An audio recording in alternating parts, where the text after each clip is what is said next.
Hi guys, it's Stock Curry, and I've got the 5 best stocks to buy right now for you. Now these are all value stocks. The reason we're focusing on value stocks right now is because as the market continues to drop, it is the value stocks that are most likely to rebound the fastest. So those are the stocks that I'm buying right now, not growth stocks, not dividend stocks, value stocks. The stocks that have the best chance of going up as fast as possible once this bear market is over.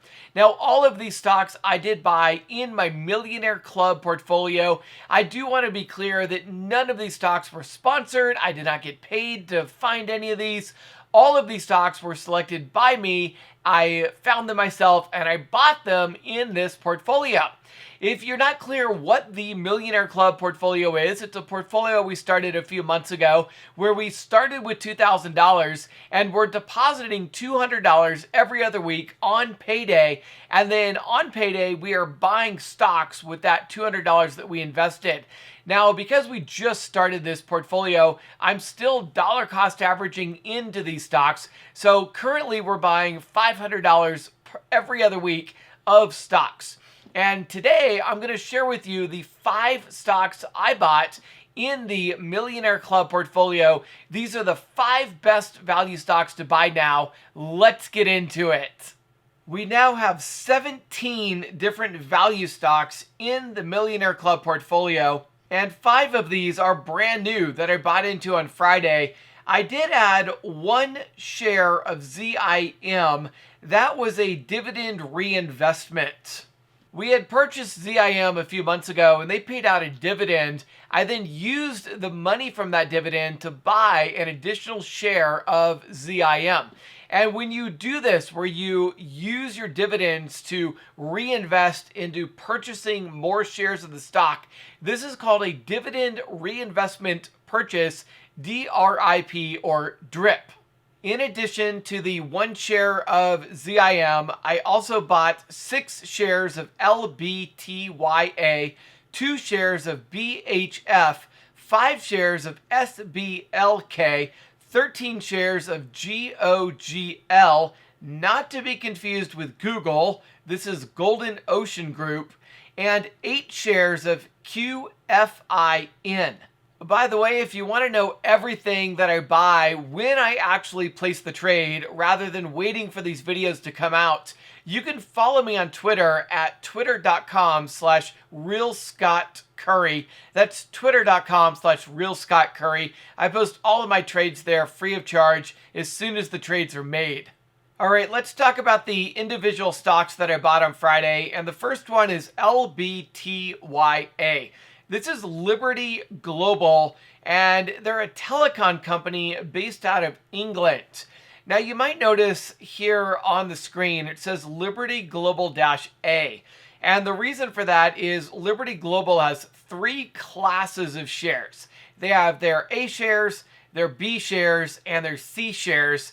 And you know them by the ticker. It's LBTYA, LBTYB, and LBTYC. The difference between all 3 of those classes is that the Class C shares are non-voting. The Class B shares are voting, but they can be reassigned as Class A shares at any time.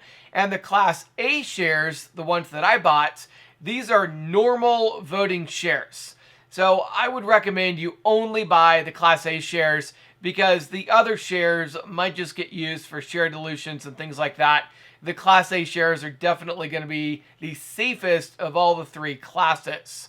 Taking a look at the PE ratio, you can see how it has a PE of 1.69 compared to a sector average of 8.42. Now, the reason Liberty Global is down so much is due to the economic issues and the recession that's taking place in the UK right now. Once all of that gets figured out and the UK's economy gets back on track, I do believe these shares will start rising once again.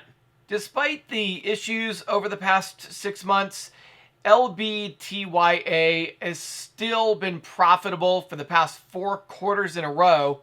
And on their balance sheet, they have $5.6 billion in current assets and they have $3.59 billion in current liabilities. So a very strong balance sheet on LBTYA with consistently profitable earnings and way more current assets than current liabilities. I think Liberty Global will be just fine getting through this recession, and I think this is going to be a great stock to buy the dip on right now. The next stock I bought was BHF, and this is Bright House Financial.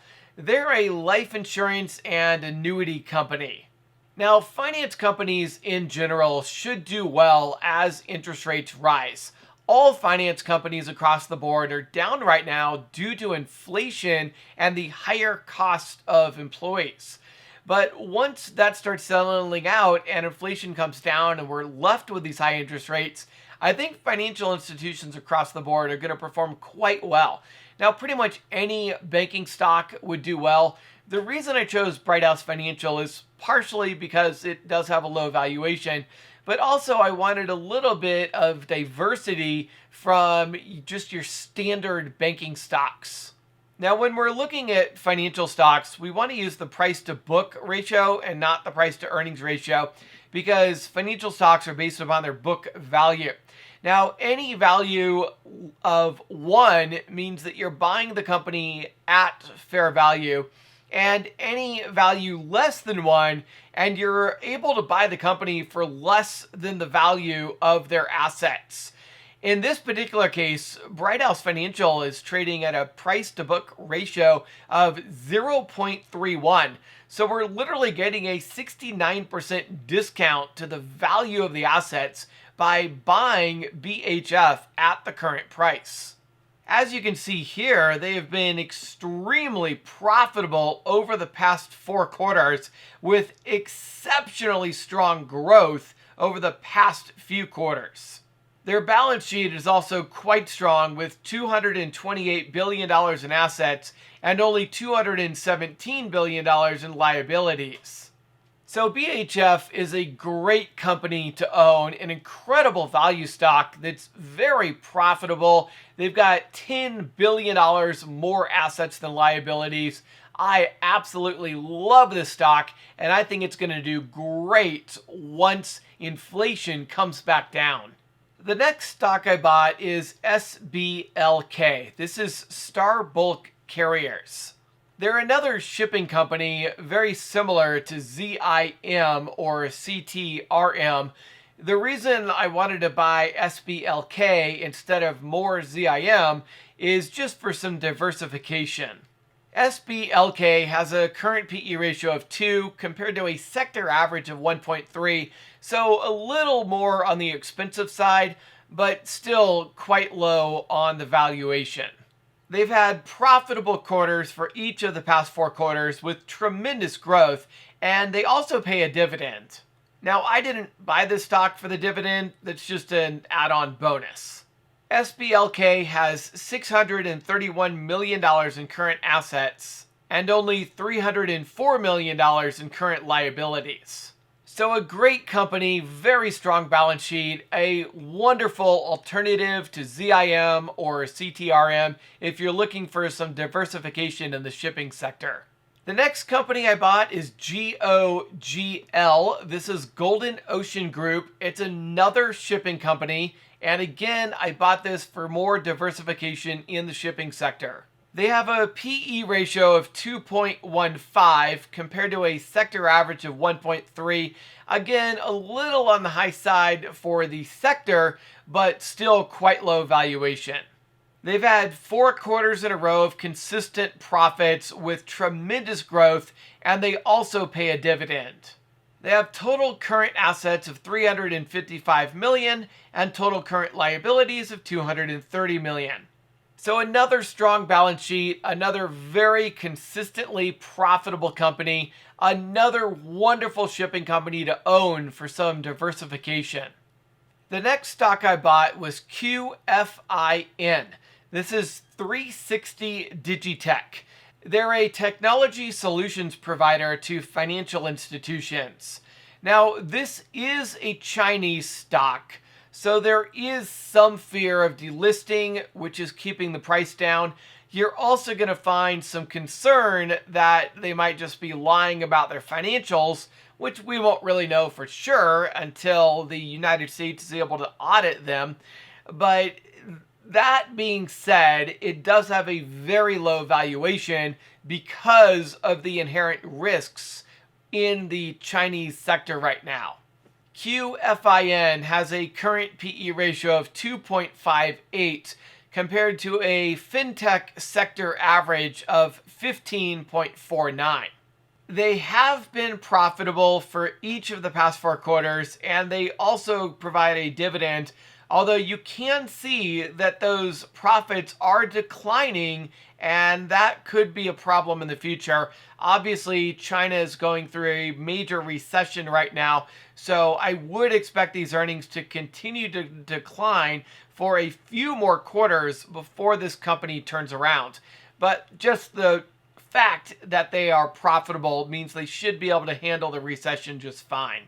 QFIN also has $37 billion in assets versus only $20 billion in liabilities, so a very strong balance sheet, which again should help them weather a recession. So those are my 5 best stocks to buy now. They're all value stocks. Of course, value stocks are going to be beat down for reasons. They're going to carry some risk.